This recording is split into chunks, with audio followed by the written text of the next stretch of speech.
Greetings, lovely people, and welcome to Fast Track Force. Today we're going to be talking about the newest episode of Moon Knight, episode 4, The Tomb. So spoilers ahead for that episode, and yeah, this is an interesting one. There's a reason why I'm back to actually covering this. Let's just roll that intro.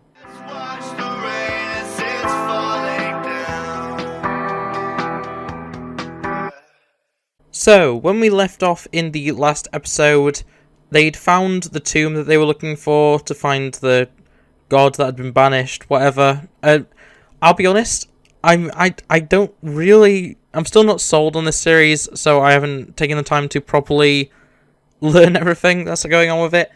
But, yeah, at the end of the episode 3, last episode, we did have Khonshu taken away from Mark / Stephen / apparently, potentially, other personalities. We're not completely sure. We had a moment where both Stephen and Mark weren't sure of who did some murders, so potentially more personalities within there, but Stephen and Mark are the ones that we've been following.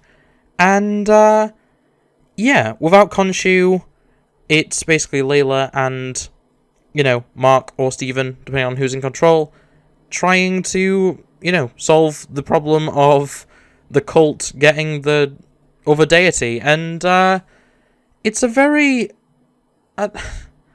interesting setup. With a show like Moon Knight, which, especially for me, my favourite parts have been relating to the actual Moon Knight suit, the events, the action scenes relating to that. So removing that does seem like a really brave option. But this is a really good episode, honestly. When it comes to the action, it actually had a tangible threat. I mean, I know the demon dog thing, or whatever you want to call it. I know there's an Egyptian mythology name for it, but it's a demon dog. I know that thing was a tangible threat, as in it damaged things, but it was invisible. It was all invisible to those who were avatars for gods and stuff. So, it wasn't really the same level of what we saw this time, which is essentially zombies.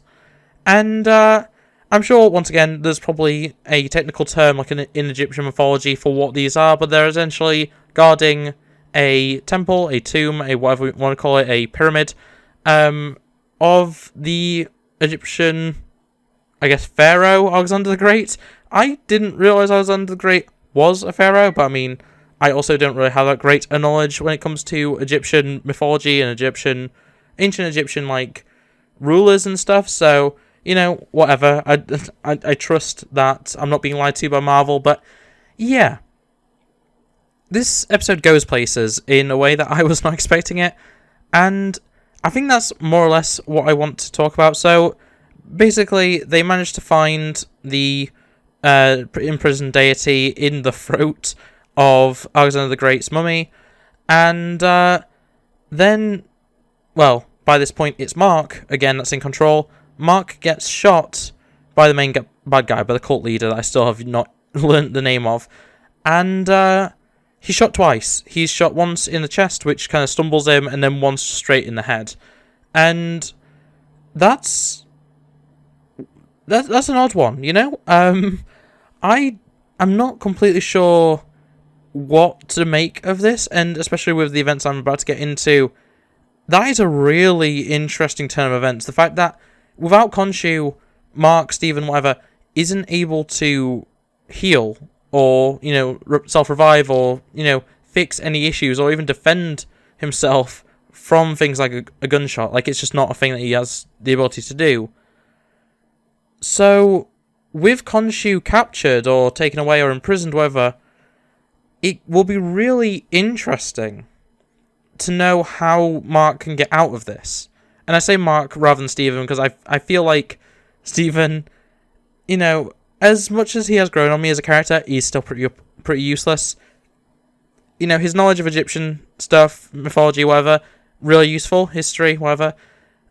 But it's like Mark is the one that's actually useful in the grand scheme, and it's going to be really interesting to know how this goes. But yeah, as I said, it does get really weird after Mark is shot, because Mark wakes up in some sort of mental institute, some sort of mental hospital, just somewhere I would never call it an asylum. It was very, clinical, and it was very clean and stuff like that. So it wasn't like anything like that. But he wakes up in this place with a bunch of other people who are in some way struggling mentally, and that's a really interesting thing because, of course, with how the character of Moon Knight is so heavily drenched in mental illness, it's a really interesting step to be like, yeah, no, he is in a mental institute of some kind.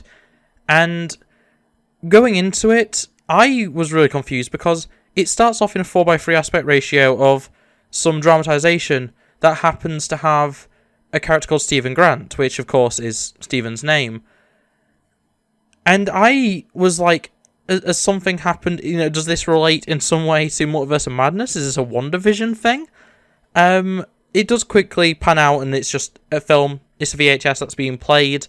We do actually get a little bit of discussion about that VHS, but I'm not really I'm gonna gloss over that a little bit. But yeah, everyone that Mark has interacted with, Layla is there. The cult leader is the head doctor.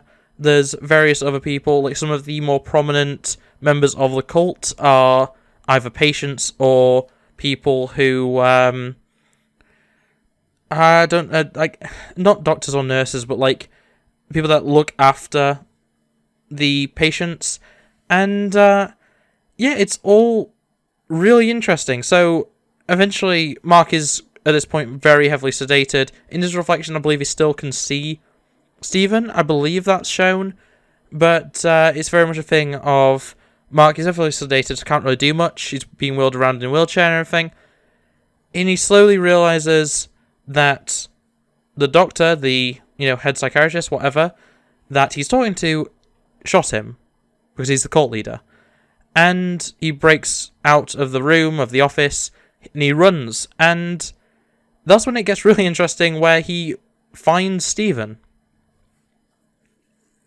So within this world, within this reality, Stephen is a separate entity, separate from Mark. And Stephen was also being held in a sarcophagus, weirdly enough. So there's just a lot of really weird things happening. And we do see someone else trying to get out of a sarcophagus, which I think could actually be one of these other personalities, maybe the one that did those murders in episode 3, I believe. But yeah, it's interesting. Having Stephen and Mark be separate entities, at least in this reality, in this world, is very, very interesting. And obviously, it's amazing special effects so that they've got, two of the actor stood next to each other. I've blanked on his name now for some reason, but Poe Dameron. Yeah, there's two Poe Damerons anyway. It's such a weird thing that, like, basically the final, 5-10 minutes of the episode are, making me think so much, whereas the rest of the episode, it was good, but it was very much background noise. That's been kind of the case for episode 2 and 3 previously. That's why I didn't bother covering them as thoughts, because I didn't have anything to say on them. But yeah, this is a really interesting turn, and I'm very excited, honestly, to see where it can go. I'm hoping that this doesn't just immediately get resolved as, it's just a dream sequence or a near-death experience sort of thing. Where Mark just suddenly has the suit back, Khonshu is just free or something. I don't know, something like that would be a bit of a cop-out for me. I kind of want to have a full episode in this world. And it does, of course, end with... I cannot remember the name for the life of me, but it's the hippo god of ancient Egypt. Kind of just scaring them. Not on purpose, but just scaring Stephen and Mark. And, yeah, that's going to be interesting. So, we saw at the start of the episode, as Khonshu's little stone prison thing was put away, that there's a lot of other, presumably Egyptian, gods that have been imprisoned. And all I can really say about the fact that at the very end we actually see one of these gods is that I think this must be a place where everyone relating to the Egyptian pantheon goes. So whether that's in death or imprisonment, that's where they go. So the gods that are imprisoned go there, and any, I suppose, I would guess it's any avatars that have caused issues, maybe, have to go there. And that would be why there's all these other people there. Or maybe it is purely a figment of Mark / Steven's imagination. This episode, for me, really brought in the idea that maybe Steven isn't the original personality, maybe it is Mark. It'd be really interesting, especially that VHS that they had. I say, the fact that it was Stephen Grant is the character in that really kind of throws into the fire of just like, maybe Mark is the original and Stephen is this add-on sort of thing. Because Mark never seemed to be worried about Stephen, but Stephen was always worried about Mark.